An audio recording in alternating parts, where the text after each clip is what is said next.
When was the last time you took a real vacation? That means one without your laptop, that you didn't actually do any work or have to check in.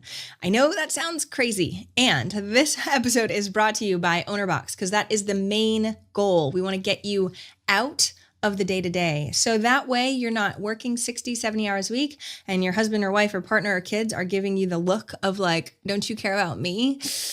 And I know, but you don't want your business to control you. You need to control your business. So go check out ownerbox.com and schedule a quick call with us today. One system, 1 month, so we don't overwhelm you and your team. I promise it'll be worth it. Thanks. Potent advice and inspiration from real self-made millionaires. Welcome to The Eventual Millionaire with your host, Jaime Masters. Welcome to Eventual Millionaire. I am Jaime Masters, and today on the show, I have Paul Jarvis. Now, Sol Orwell, a very good friend of both of ours, told me I had to sign up for his email list, and I had to have him on the show. He's coming out with a brand new book called Company of One, Why Staying Small is the Next Big Thing for Business. Thanks so much for coming on the show today. Yeah, thank you very much for having me. You are a contrarian, apparently, because everybody's talking about scaling and how cool it is. So tell me a little bit about why you want to stay small. Yeah, so I think the main thesis that I have is that growth isn't necessarily bad, but it should be questioned.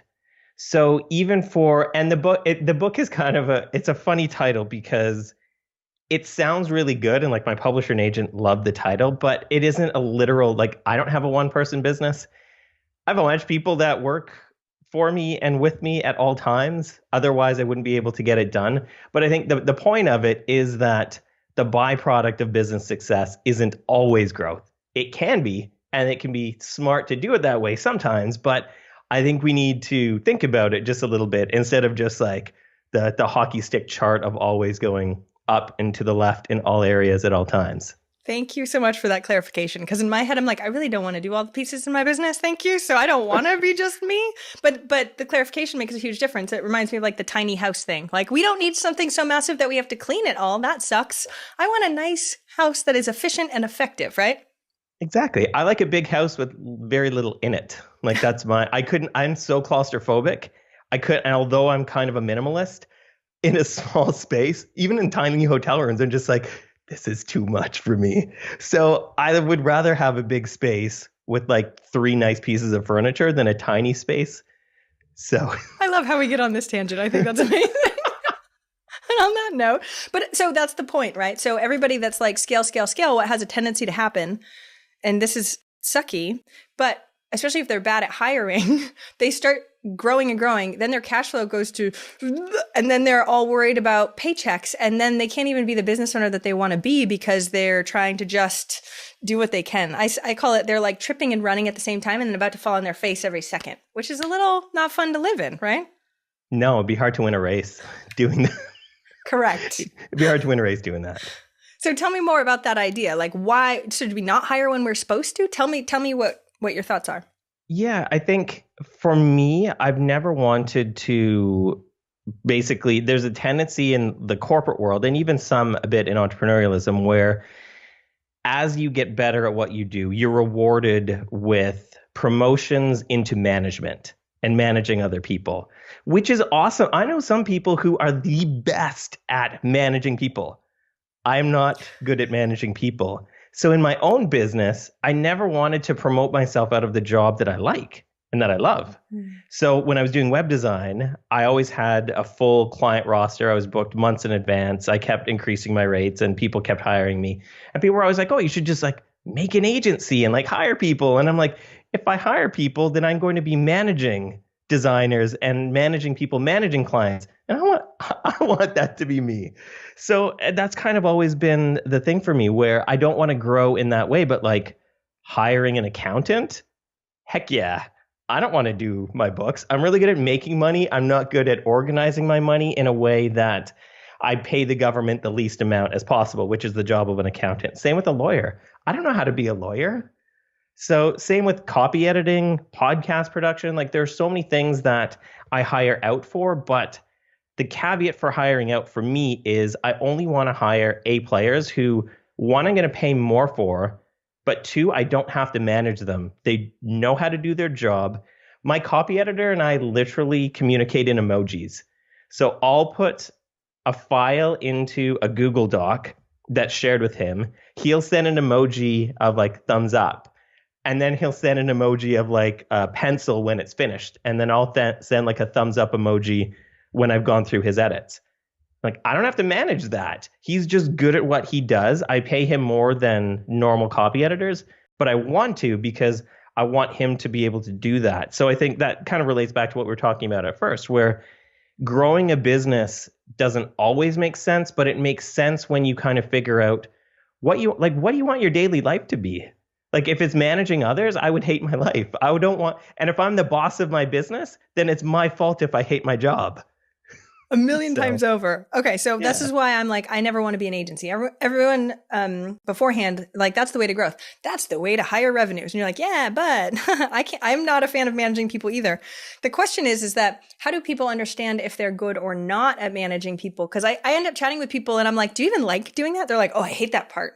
And they just assume it's part of it. How do they know whether they're good or they're not good, or to make that decision on if they should actually manage people and grow that way? Yeah, that's a good question, because I think a lot of times we're scared of the unknown. So we could be scared of doing something just because we haven't done it before. That's kind of a bad reason to not do something. Like, if I'm just scared of public speaking, I probably shouldn't avoid public speaking. If I know I just don't like public speaking, I don't do well in groups or in front of people, then public speaking isn't, like, personally, I don't do public speaking. People are always like, oh, you should come like speak at this event. I'm like, I don't do public speaking. It's also really good to just have it as a rule, so then it's never personal with people. It's just, my rule is just not public speaking. So I think, for one, you have to consider, is this a fear-based decision, or is this based in reason, right? So I think sometimes you can just try it. Like, because I've worked for myself for probably about 20 years now, but before that, I was working at an agency, and the agency got successful and started to grow. And then I went from being the designer to the creative director and managing other designers.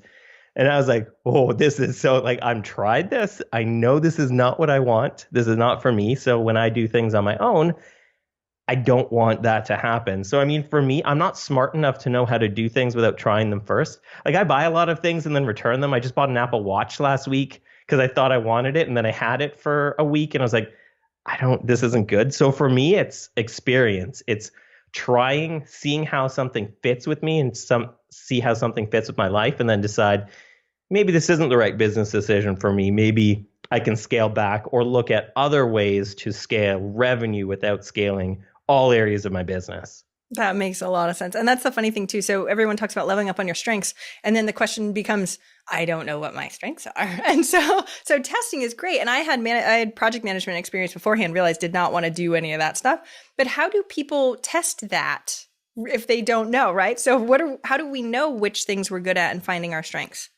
Yeah, I think small iterations. Like, you can bring somebody on, like, if your business is doing well enough that you're deciding whether or not you want to hire an employee, bring on a freelancer for a month or two just to see if that's something that makes sense for your business.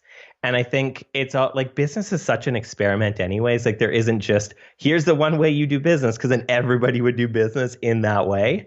So it's just an experiment. And like, even people that do well, they've just got really good at experimenting. And typically those experiments are things where, if the experiment fails, it's not over for your business. Like, it's hard to take risks that big and stay in business. And I think a lot of people think entrepreneurs are inherently risky. I'm not a risky person at all. I'm so risk adverse with everything that I do. And so I think doing small steps and doing small iterations on experiments for, is this something I want?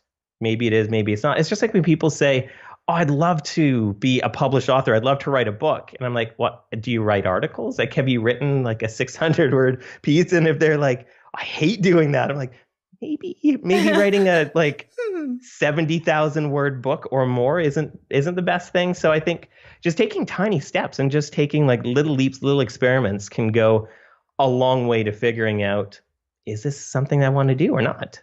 How? Okay, because I love this, and it's all about data for me too, right? So when you test in analytics or split test, you get data back and you go, oh, I can read this. The problem that I have with things that are way more vague is that everything seems to be a gray area. You're like, I don't know if I just hired the wrong person, or I suck, or this, or that, or if I even liked it. Like I didn't like it while I was in it, but later I felt better, right? So we will drive ourselves crazy with gray. Yeah. How do you do that? So I think for me, it's always like, if I'm unhappy with where things are currently at in the present, am I unhappy, but I'm still moving towards something that I ultimately want? If the answer is yes, then like I had when I was just a web designer like 10 years ago, I would have days where I wanted to like, I was very unhappy with either my clients or myself or my job. But ultimately, I knew that the job that I was doing, I really liked. And for the most part, I love my clients. Sometimes they would piss me off, but who doesn't get pissed off by people every now and then? So it was always like the ends justified the means. Like my purpose for business was still towards me being happy most of the time. So a couple off days or hiring the wrong person or whatever it was, if it was an ends to a means that I still liked, it was worth it for me. If it wasn't, then it was like, this probably isn't a good fit. And when we're talking about things like scale or growth or more, I think we need to, like, a lot of that's introspection. A lot of that is thinking like, what do I actually want? And a lot of it comes down to, I think, what enough is. Like and people don't think about this because we start our businesses right and we don't have enough because we just started. Unless you're super lucky and you start your business day one and you have enough revenue, enough clients, enough everything. But we start in this pre-enough stage. And so we're always in that stage. We're always working towards more because we need more. We literally need more in our business. But where people kind of don't have the introspection is when maybe you've reached enough, but you're still in that mindset of more, because in the past you've needed more. So I think the point of Company One, the point of why I wrote the book is to just have people stop for a second and be like, is this enough for me? Is this enough for my business? Is this what's right for like the long-term feasibility of things? Does this serve my customers the best? And for me, that's always kind of been the guiding force of like, is this enough or do I actually need more? Or maybe it's just my ego saying like, hey, you need more, guy. Like, Seriously. Yeah. Well, and there's the different phases make a huge difference, because if you listen to Gary Vee and you're not a beginner or a starter, like, then hustle will make you nuts, right? You're like, I don't know, I need to chill out a little bit. I need to stop being in my business and in everybody's stuff and trying to like hustle so hard, because there are different phases. But when we have that one size fits all, this is how you're just supposed to grow. You didn't know that? The bigger the house, the better. The more everything, the better, right? Then you have to clean it. And you're like, darn, I don't like this either. Right? It always comes back to the number of bathrooms is the number of bathrooms that need cleaning. Oh my goodness. Yeah. And that's, to me, that's the funny thing. How do you understand though what roles you need? So even if you think of the house metaphor, it's like how many bathrooms do you literally need? When you start looking at what roles you have to do and what roles you want to do, it sounds like you said, well, I need other people to facilitate, right? But how, if you're the guy that everybody comes back to, how do you not have an org chart where you're in the middle and everybody else is just coming at you all the time? Because that seems chaotic also. Yeah, it definitely does. And I mean, I've always kind of looked at, like, I always wanted, and I continue to want, a simple business. Like, I want a business that is easy to run. If there are 50 steps for every process in my business, I can't remember it. Like, if I can remember the steps required to do most of the things in my business in my head, then it's simple enough. And I'm not that smart. So there's not very many steps for me to remember them. And I think what's important to consider here is the maintenance cost of opportunities. Like, it could be an opportunity to have enough revenue to hire more employees, but what's the maintenance that's going to be required of you to manage them? It could be a great opportunity to add a new product or add a new service to your business, but how are you going to support that in the long term? And I think a lot of times opportunities are really just like, they all have costs. And so opportunities are just wearing like nice masks where it seems like, oh, every opportunity is great. I can say yes to everything. I can grow in every direction. And then it's like, now I'm left with a business that I don't necessarily like the day-to-day grind of, and then it becomes difficult. So I think thinking about how we maintain things, because a lot of entrepreneurs have tons of ideas, right? Like we're really good at like, much. Yeah. Oh, this would be such a great product. This would be such a great service. This would be such a great thing to offer clients or that I could do to grow my business. And we don't think about the operations. Like entrepreneurs don't really have operational brains a lot of the time. And I think we need to kind of foster that and even just think about it. Like even if we're not going to be in charge of operations, we're still going to be, it's still our role as the person in charge to think about what the maintenance costs are to saying yes to things or to start things. 1,000,000 times over, right? With my clients, I'm always like, oh, you have a new idea? Prove it, right? And they're like, well, because don't get me wrong, I don't ever want to squash the idea thing. That's why we are who we are. And I think it's amazing. And I think exploring that is really interesting verbally. But sending your team to run in one direction and then sending them to run in another direction, not so good. And so mitigating that long-term strategy, I agree with 1,000,000 times. Now, how do you, though, understand where to put your resources, especially when you, like I said, it all hinges on you, especially if you're technically a company of one, right? Then everybody else comes to you when you enact a new whatever it is, or even if you keep it small and you don't enact a new project, that's still a lot of maintenance on you, right? Yeah, there are different things have different maintenance costs, right? So if you think about even just a couple examples, like if you have, so I started a software business about 5 years ago that was profitable, but the amount of support required to generate that profit was not worth it.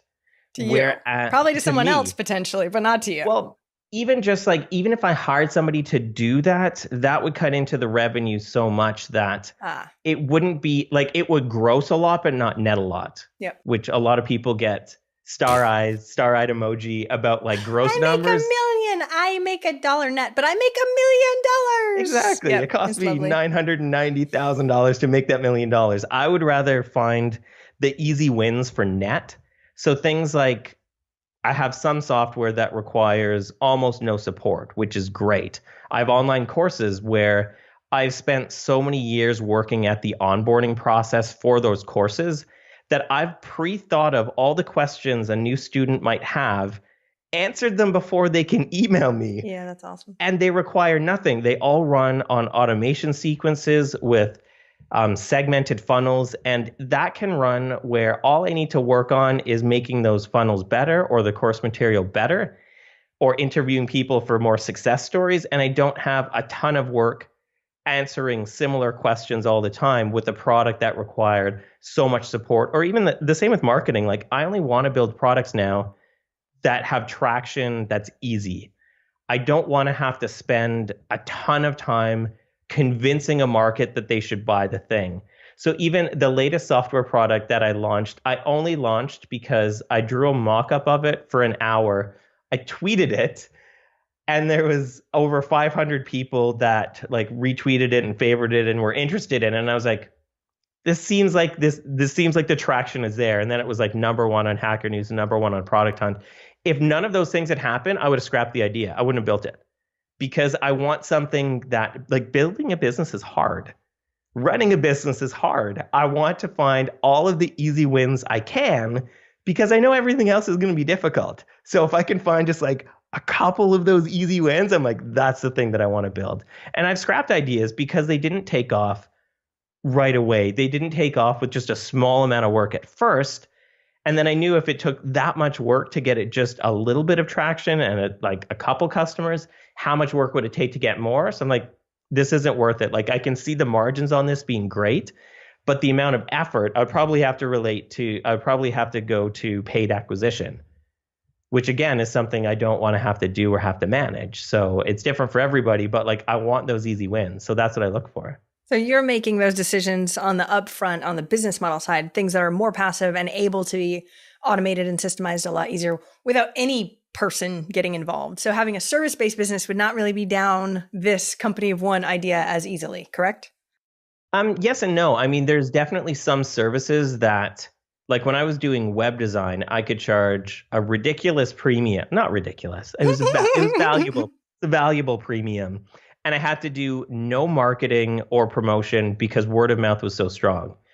I could make a great living doing that because all of the parts that could be easy were easy. I had such crazy, like I'm such an operations guy that I had such crazy like processes and systems in place. So clients, all I had to do was the creative problem solving in that service-based business. All the rest was automated for me. Like I had drip campaigns for a service-based business. Like who does that? Okay, so tell me more about this because I work with a lot of service, and that's what so my new program is all about doing that because I don't think the people that understand that they have service-based businesses that they can do a lot more than they think, right? Because they're not, no offense, like you said, they're not really operations people, so they don't understand what is capable either. But what I thought was interesting, what you just said was you said, but I made a great living. And that's sort of what the point is of the book. And I'm sure it's different for everyone, but how do you figure out what that actually is? Especially like the reason why I started Eventual Millionaire back in the day was because everybody needs to be a millionaire just to retire because Social Security might not be around, right? Mm-hmm. So if you're a web designer and you're going along okay and you're making a great living, but to whatever standards are, and you might have a big house because you have issues like, Paul. I love it. Exactly, because you're claustrophobic. Exactly. It's good. Lots of people are. My son is. It's fine. But when you look at what that is, it starts to go, ooh, I feel like I'm supposed to be doing more for my future. I feel like growth is supposed to be a really big deal. How do we mitigate the great living now and the crap, I'm going to need money when I'm old? Yeah, I mean, like I've always been a squirrel with savings. Like I've always saved a lot of my revenue, and I've always kind of earmarked at least half of my revenue for savings because I've always been, I guess, scared is a good word. I guess neurotic slightly, where I know things are good. And like I've been pretty lucky that I've had a really great career. But I'm always like, what if things change? Like, what if things change in the future? And I'm always like, well, I'd rather have a lot of savings where if things go wrong, like I've always had a buffer, like even a liquid buffer of like, if I have a slow month, then I'm covered the next month. And I've always paid myself a very set salary as well, where when I was doing services, doing products, it doesn't matter. I've always had like, I pay myself the exact same every month because that helps me budget.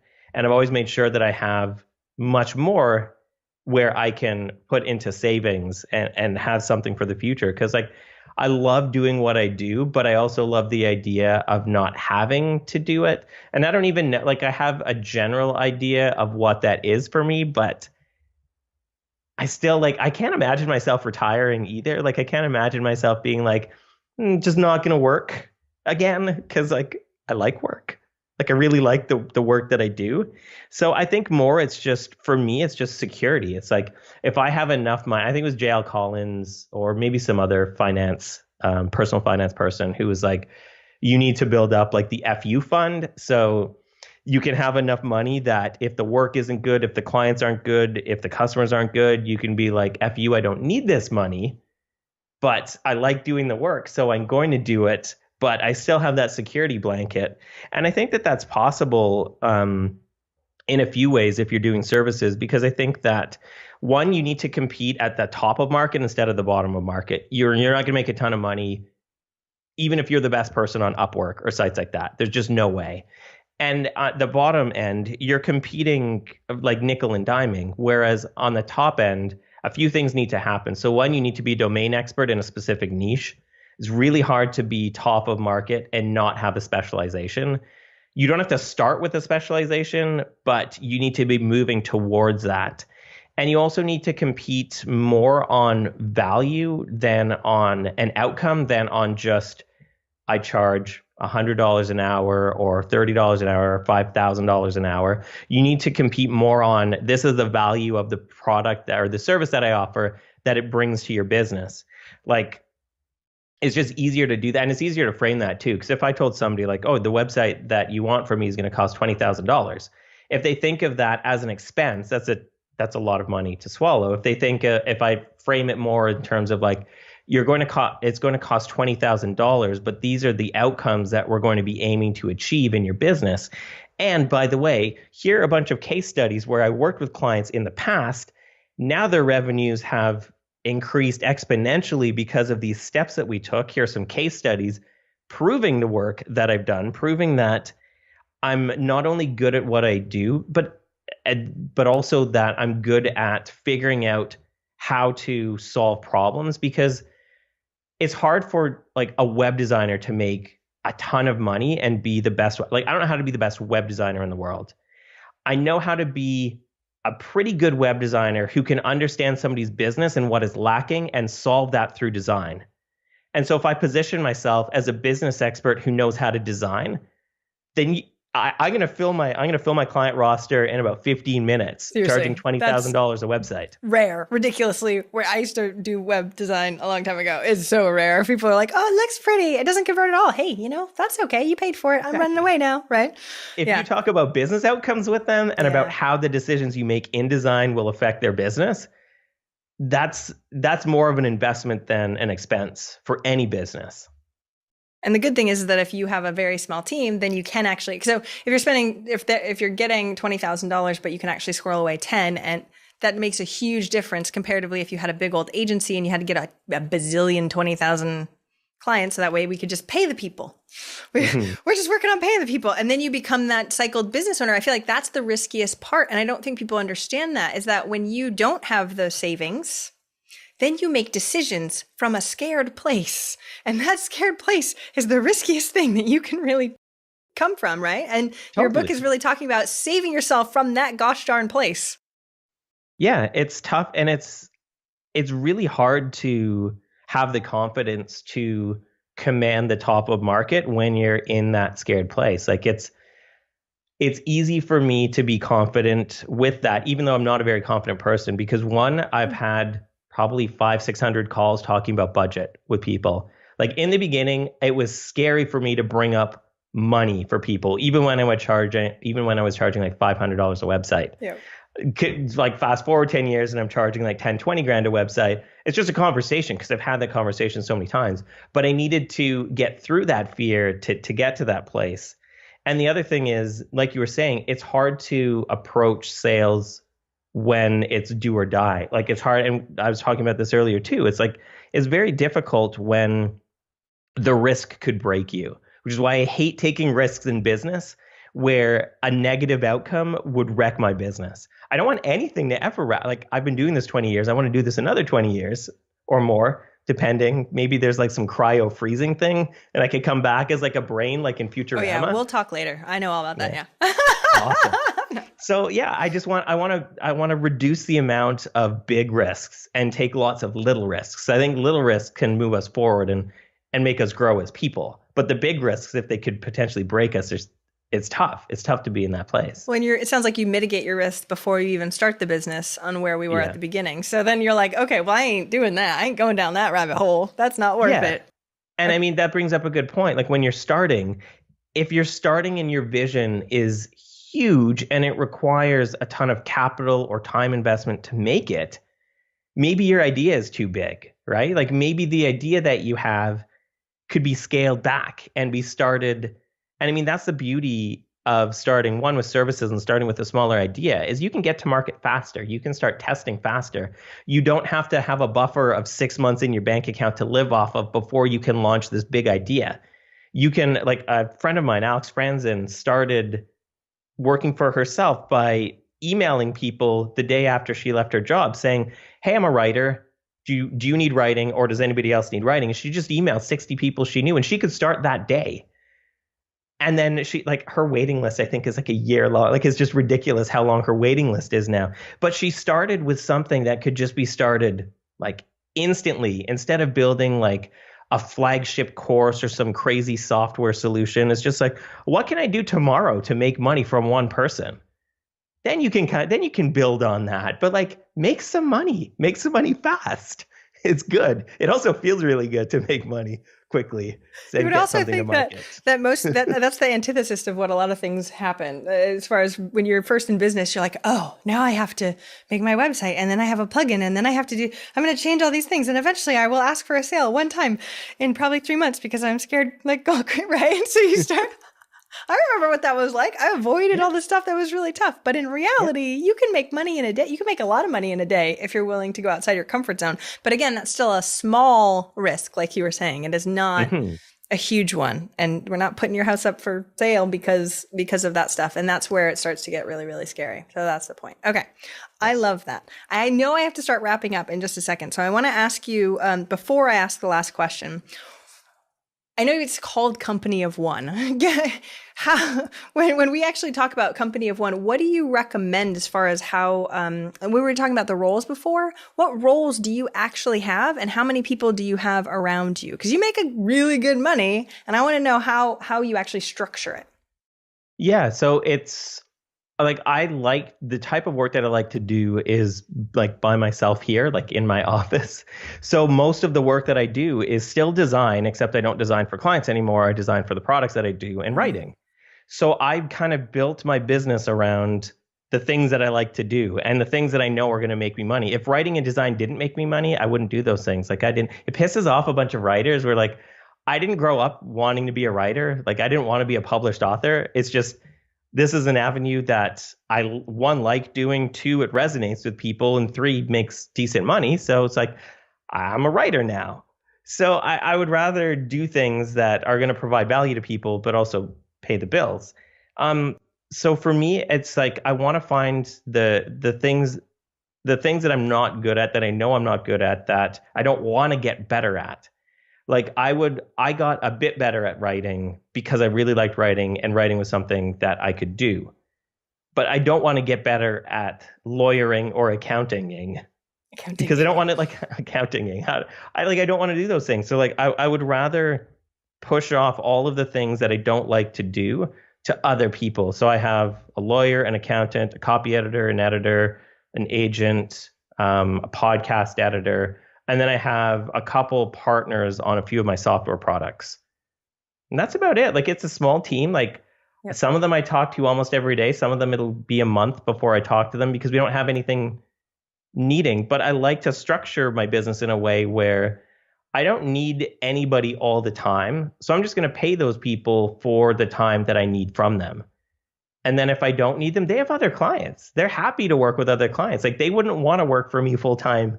Just like I don't want to hire them full time. Like I like these people who are so good at what they do, they would rather just do it for a bunch of clients, freelance. And then I could just hire them as freelancers. I don't have to do any HR stuff. I don't even know how that works.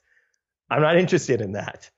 So we're managing all of the people. We don't want to manage the people. No, it makes a lot of sense because the way that you structured everything with the business model that you have is that it doesn't take a lot of effort to maintain, like you were saying. Therefore, we just have the core basics of what you need for a business around the outside, which you've got. And then you can sort of be flexible and play with whatever you want with new business ideas.